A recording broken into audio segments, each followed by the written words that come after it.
you're the man around here, dude. Like, you're on billboards, right? And fucking on the radio, magazines and shit. How'd that happen? How'd you take over Ann Arbor? First of all, take over Ann Arbor. That's no, there's no taking over anything. I'm a very passionate person, and I decided years ago that Ann Arbor was my home. That I love the culture, I love the art, I love the city, I love the music, and it pulled me in. And the gravitational pull of our art scene is amazing. And because of my passion and wanting to improve it and wanting to share my passions, I think a lot of people don't have the opportunity to see a festival show with giant puppets, and I want everyone to experience it. And it's more supporting the artists that have all this passion that, I love to do. And, you do it for long enough and you work hard enough and people start to recognize it. Do I deserve to be on a billboard? No. Do I deserve to be in magazines? I mean, I don't know. I'm happy because I love the support. I mean, I'm just trying to feed my family like everyone else. So it's humbling. It's awesome. I'm so thankful that people listen to my radio show and love the music and support the bands. But I couldn't do it without such an artistic, amazing scene.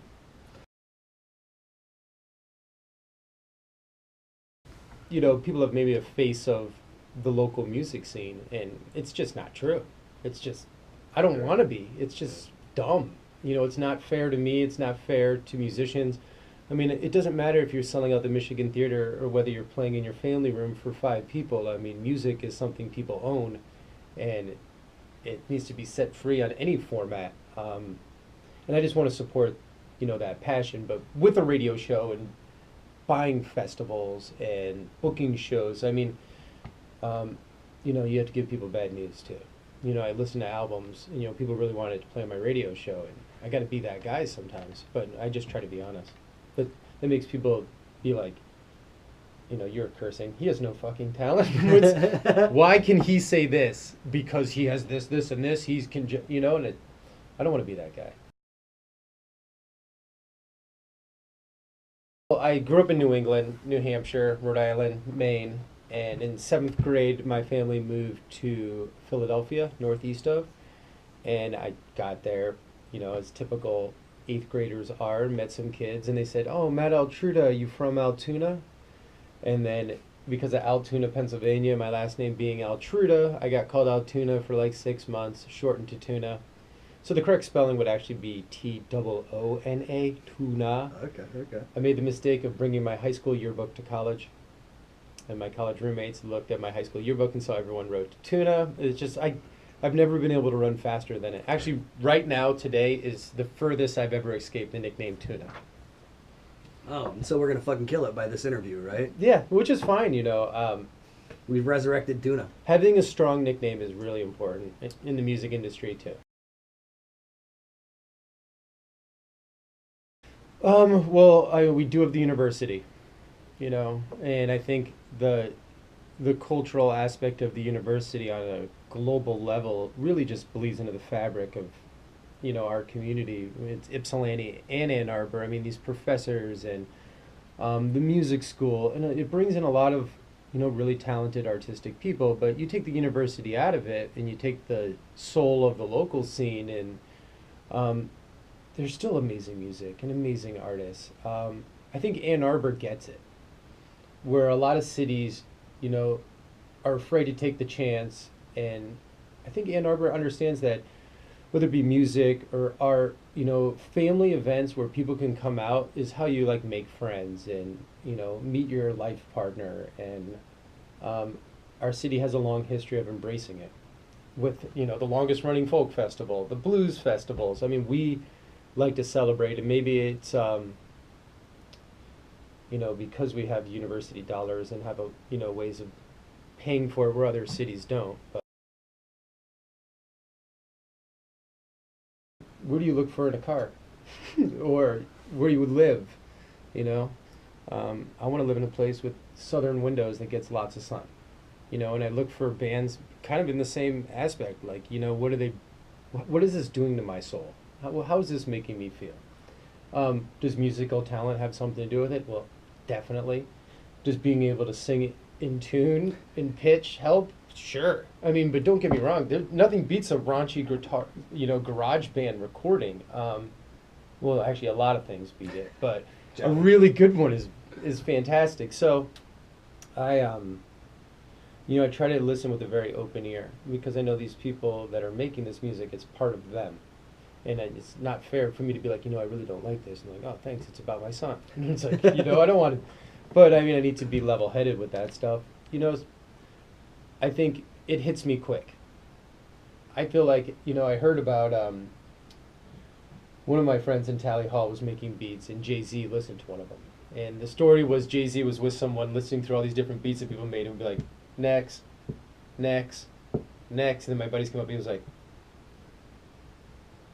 next. So it was like, I don't think it's that quick for me as it is Jay-Z listen to beats, but Sure. you get it pretty quick. Yeah. But yeah, I try to support it as much as I can.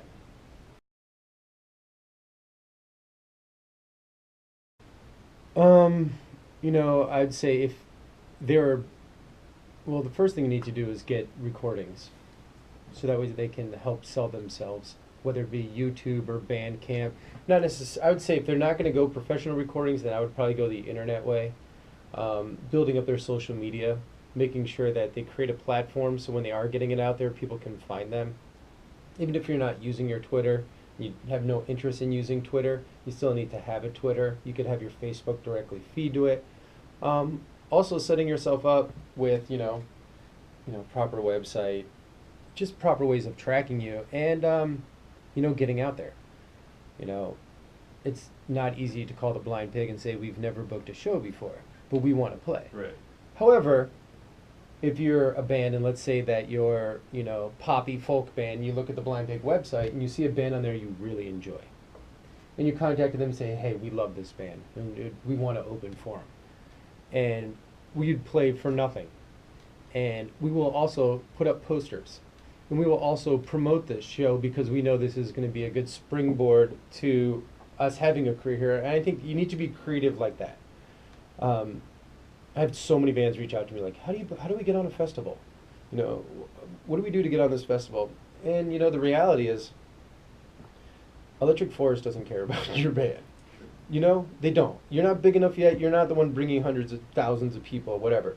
However, if you're an Ann Arbor band and you reach out and say, hey, we live in Ann Arbor, there's 30,000 college students. If you put us on your bill, we're going to hand out 30,000 of the flyers. We're going to hand out thousands of flyers. We're going to poster, we're going to take pictures of it, and we're going to push your festivals extremely hard on a local level and sell your headliners. And as a return, we'll be able to play the festival, and then we'll be helping ourselves. I think when you live in a community like this, you need to take advantage of that. Because, like we said, Ann Arbor's number one. Really would start the night before with a good night's sleep. Don't want to, so that would be, the night before would be like a movie night, relaxing. Okay. I would like to be up at probably like 6:30 a.m., extremely well rested, make coffee, disc golf before all those other kids wake up, be out in the sun disc golfing for, at Hudson Mills. Probably would have to go to Ambrosia before that and get some coffee. And then probably garden. I have like 80 plants at my house. I have cactuses taller than me. My deck is a jungle. So I'm really in tune with my plants. Like when I'm on business calls, I'm pruning. It's just the way it is. Like you find a dead leaf on my plant, win a quarter. I have like a lime tree and a pear tree, or not a pear tree, a lemon tree and an orange tree. So I'd say being outside, listening to music while I'm doing that, being in tune with the universe, things along that level. And then obviously go to Frida Batita's for dinner because I want to eat that right now. And I'm sure I will, whatever perfect day we're talking about. And then probably, have Sonic lunch that day too. But then, of course, I'd be working. So no Sonic lunch. And then probably music at night. Nothing beats walking down Main Street at 7 o'clock on a summer night. Obviously I'd want my son to be there too. He'd also be invited disc golfing also. There's so many perfect days in Ann Arbor.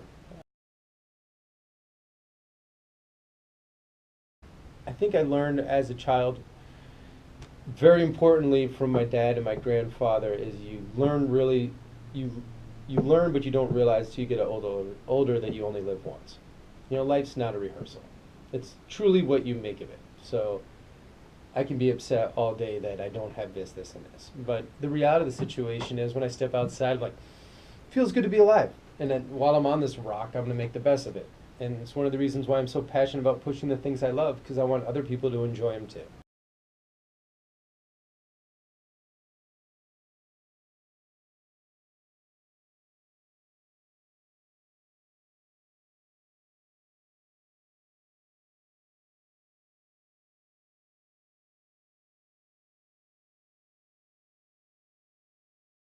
They call me the Kim Kardashian of the Edinburgh music scene.